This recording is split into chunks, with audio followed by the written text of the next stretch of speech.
Week five already of the 2022 college football season is here. And in the Southeastern Conference, I think this is the best slate of games we have had yet. In today's video, I'm going to highlight some of those games. I'm going to give you a preview and a prediction against the spread. Let's go. All right, let's start with some early games. We'll work our way through the primetime games. Coming up first, noon, number 7 Kentucky on the road at number 14 Ole Miss. Both these teams are undefeated. Wow, undefeated Kentucky, undefeated Ole Miss. This should be a good game. SEC East versus SEC West. Big shot in the arm for Kentucky this week. They get running back Chris Rodriguez back from suspension from some off-the-field issues that occurred during the offseason, and Kentucky really needs that help. They have not been nearly as good running the ball as what we're accustomed to seeing from Kentucky out of the last couple of years under Mark Stoops. And I'm going to try not to say Bob Stoops in this video.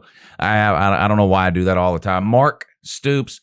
Now, Kentucky defensively has played well this season. Had a shutout a couple of weeks ago. Gave up more points, I think, than a lot of people thought they would last week. But you see this kind of thing sometimes when highly ranked teams play lower ranked teams. Sometimes they just kind of sleepwalk through the game. Quarterback Will Levis is playing at a high level again this year for Kentucky, which is huge. I've been saying for a few years, I feel like for Kentucky to take the next step, which, you know, they're an 8, 9, 10-ish type win team right now and have been for the last few years. To get to that next step, sort of New Year's 6 quality team, possibly even winning the SEC East or something like that, they really need to develop the downfield passing game. There was a couple of years where the quarterback play was just atrocious. But since bringing Will Levis in through the transfer portal, that has gotten a lot better. That's going to have to continue to be the case throughout the course of the season if Kentucky wants to get where they're going and keep up with Ole Miss this weekend on the road in Oxford. You look over at Ole Miss, of course, first thing you think about a Lane Kiffin offense.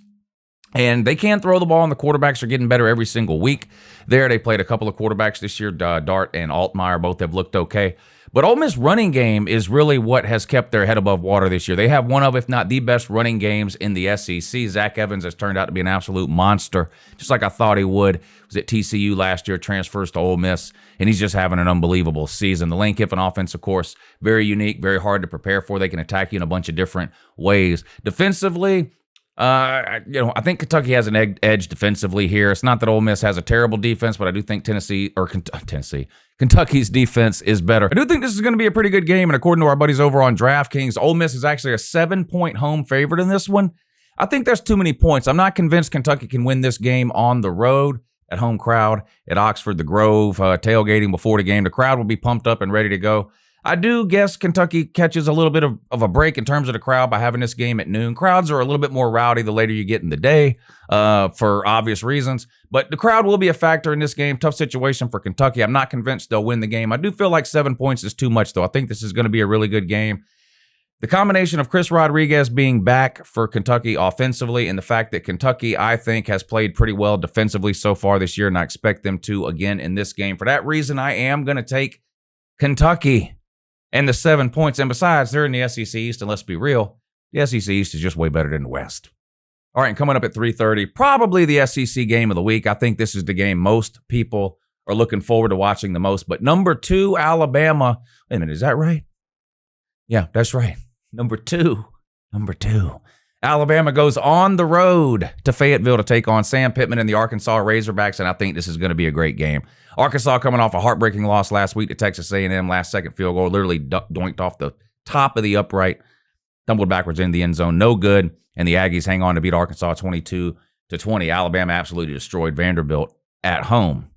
And that's the question I have for Alabama. I went back to the beginning of last season. I looked at all of Alabama's away games. Alabama, for whatever reason, has not played nearly as well on the road as we're accustomed to seeing them play under Nick Saban. Now, I know and everyone knows it's more difficult to play on the road than it is at home, but we've really seen Alabama struggle on the road over the last couple of years. They've played 5 road games in the last 2 years, last season and this season, and they've really struggled in 4 of those games, losing last year on the road at Texas A&M, almost losing to Auburn in the last regular season game of the year last year, one of the worst Auburn teams we've seen in 15 years. That game went into 4 overtimes before Alabama finally pulled it out. You go back to the beginning of last season, a 2-point win over a Florida team that was so bad they ended up firing their coach before the season was even over. And, of course, this year, the 1-point win over Texas on the road. Now, Alabama is winning the majority of these games. The Texas A&M game from last year is the one that stands out, obviously, as the loss. But it's obvious that Alabama has not played very well on the road now going into a second year. Is this the start of some type of a trend? Are we in the middle of a trend? I mean, we're 5 games in, and no matter how you slice it up, Alabama has not played well on the road. If that trend continues this week on the road at Arkansas, there's a very good chance Arkansas can win this game. I think everybody agrees that if Alabama and Arkansas both play their best game, Alabama will win the game. Alabama is more talented. As much as I love Sam Pittman, Alabama obviously is better coached. Nick Saban's the best coach in the history of college football. But can we count on that from this Alabama team? We couldn't count on it last year. They've only had one road game this year, and it was a game they nearly lost on the road at Texas. We'll see. Alabama defensively is playing really, really good this year. A lot of complaints last year about the Alabama defense in certain situations. People wanted the defensive coordinator fired. They turned that around. They're only giving up an average of 6 or 7 points a game so far in 2022. Will Anderson and Dallas Turner, the 2 edge rushers for Alabama, are everything everybody thought they would be, nearly unblockable and unstoppable. You look at Arkansas, kind of what we thought we were going to get from Arkansas, in my opinion, right? Pretty good defense. Really good lines of scrimmage, great running game. KJ Jefferson, big, strong guy, loves to run the ball, and kind of hit or miss downfield or through the air. It's kind of what we thought, right? KJ Jefferson doesn't have the greatest weapons on the outside, and even if he did, he's not one of the best. No one's ever called him the best passer in the league. KJ Jefferson and that Arkansas offense are known for the ground game. They led the SEC in rushing last year. I think they're second in the SEC right now behind Ole Miss, and it's a punishing ground game.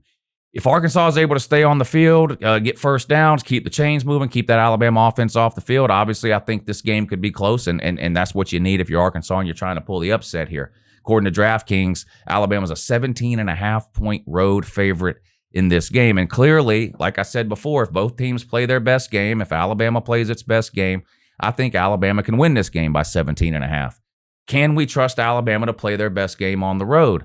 I don't know. I mean, we haven't seen it. We haven't really seen it. I just went back and gave you Alabama's road games over the last couple of years, and they haven't covered the spread. And they're 1-4 on the road against the spread in their last 5 games, and that includes one outright loss to Texas A&M. Bryce Young has played well this year. Alabama's running game has been much improved over what it was last year. I still have some questions about the offensive line of Alabama. We'll see if Arkansas is able to take advantage of that. And Alabama does not have the elite playmaking wide receivers on the outside that they're accustomed to having over the last 4 or 5 years, really going back to Jerry Jeudy, Devontae Smith, last year Jamison Williams, Mechie, those guys. They've got a group of good wide receivers. They don't have 2 first-rounders right now, at least not that we've seen so far this year. Jahmyr Gibbs, honestly, has been one of their best weapons catching the ball out of the backfield for Alabama, a transfer from Georgia Tech.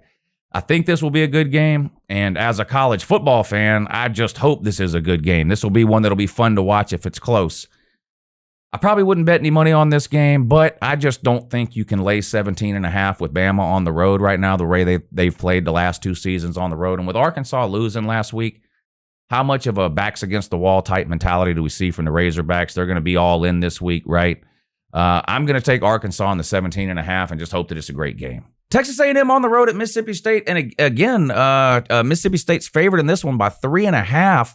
I've been impressed with Texas A&M post-App State loss. I have not been all that impressed with Mississippi State. They got blown out by LSU a couple of weeks ago.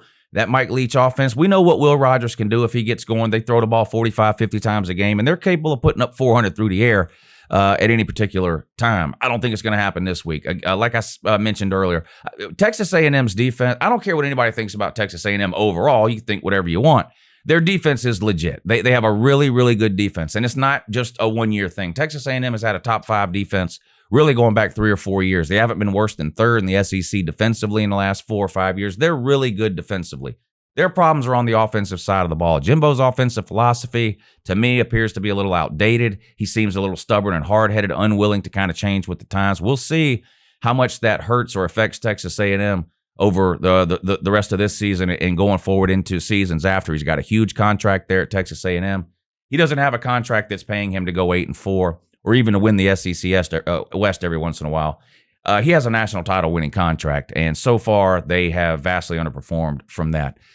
I do think they're going to win this game on the road at Mississippi State, though. I think Mississippi State's offense is going to struggle against this Texas A&M defense, and Mississippi State, while an okay team, I don't think defensively they can shut Texas A&M down. I know Texas A&M lost Aeneas. I'm sorry if I'm getting that wrong. Aeneas Smith, who was an electric game changer for them. But they still have A-Chain, and I think he's one of the most exciting players, not just in the SEC, but in the country. If Texas A&M can avoid turnovers at the quarterback position, I think they'll win this game. I'm going to take Texas A&M and lay to 3.5 points. LSU at Auburn, the Corn Doggers are traveling on down to the Plains to take on the War Tigers and dead man walking Brian Harsin. Brian Harsin is getting fired. I think we all know that. It's kind of just like waiting for that shoe to drop, right?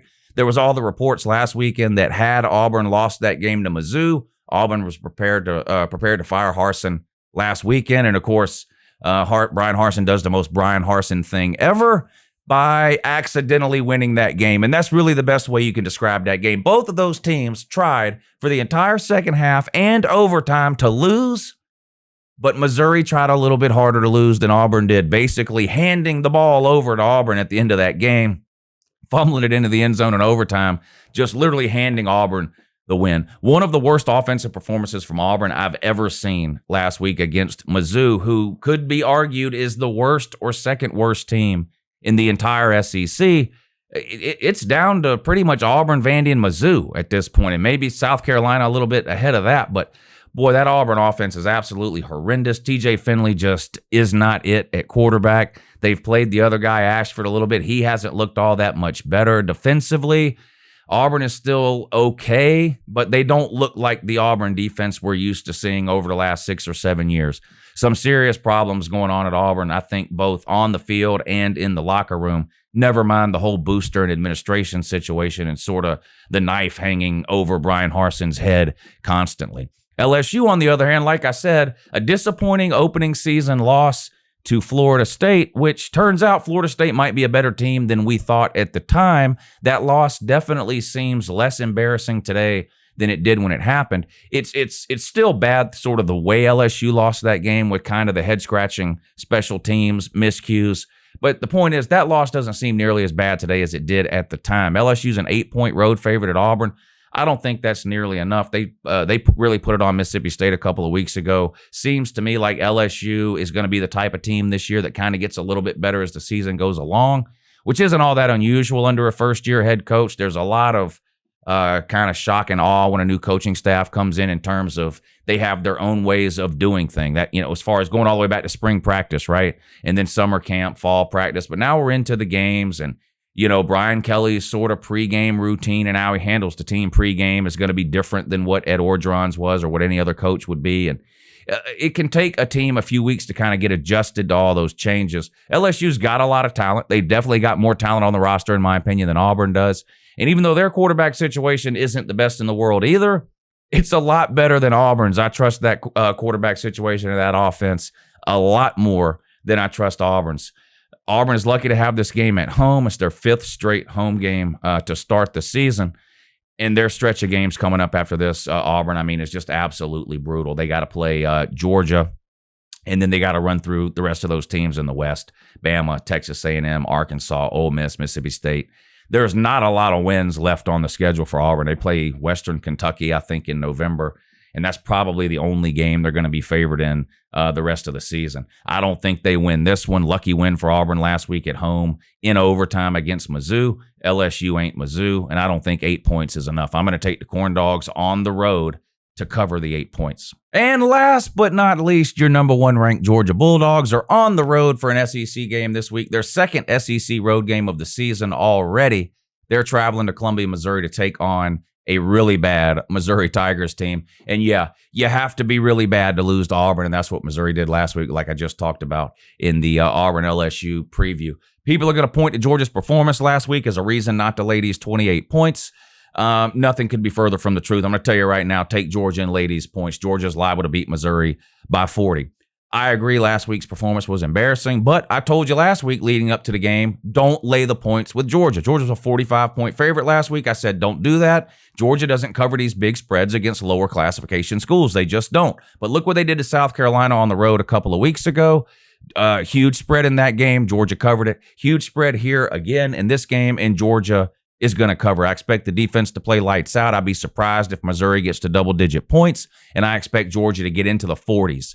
45-10 in this game would not surprise me at all. Georgia's a 4-touchdown favorite, minus 28. That's not enough. If you think Georgia's going to have 3 turnovers again this week like they did last week against Kent State, then take Missouri. If you think Missouri's going to convert a fake punt on Georgia to steal an extra possession or 2 in this game, then take Missouri. If you don't think those things are going to happen, and I don't, Georgia's not going to turn the ball over 3 or 4 times against Mizzou, then you got to take Georgia and lay the points, and that's what I'm going to do. I think Georgia wins big this week at Mizzou. Give me the dogs, lay the 28.